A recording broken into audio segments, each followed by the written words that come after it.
गुरुपौर्णिमेची तारीख काय आहे?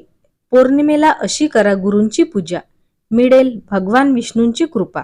गुरुपौर्णिमा 2026 आषाढ महिन्यातील पौर्णिमेला गुरुपौर्णिमा साजरी केली जाते.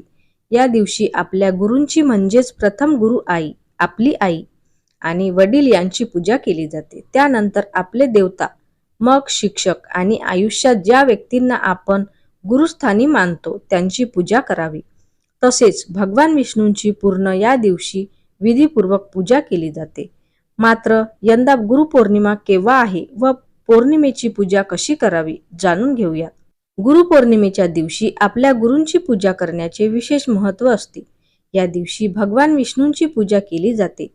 तसेच घरोघरी भगवान सत्यनारायणची कथा सांगणे हे विशेष महत्त्वाचे मानले जाते. महर्षी वेद व्यासजींचा जन्मही याच दिवशी झाला होता. म्हणूनच याला व्यास पौर्णिमा असेही म्हणतात. असे मानले जाते की या दिवशी भगवान सत्यनारायणाची कथा वाचल्याने तुमच्या घरात सुख आणि समृद्धी येते आणि घरातून सर्व प्रकारची नकारात्मक ऊर्जा दूर होते. आषाढ महिन्याच्या या पौर्णिमेच्या दिवशी नदीत स्नान करणे आणि दान करण्याचे महत्त्व शास्त्रामध्ये सांगितले आहे.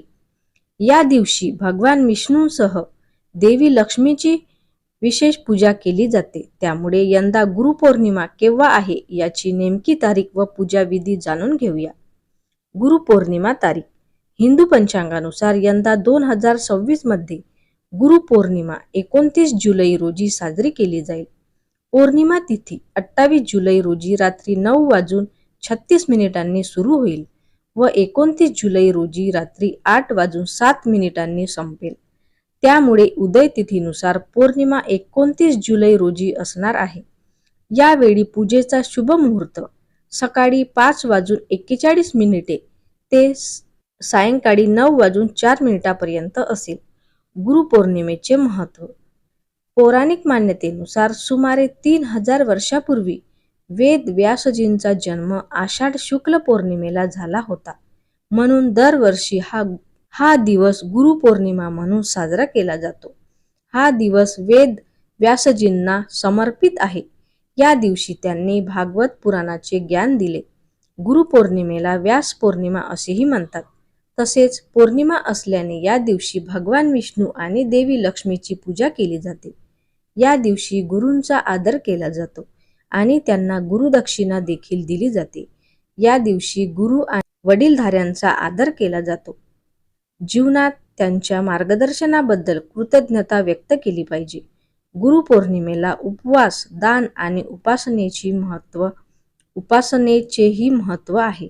उपवास आणि दान केल्याने ज्ञान मिळते आणि मोक्ष मिळतो.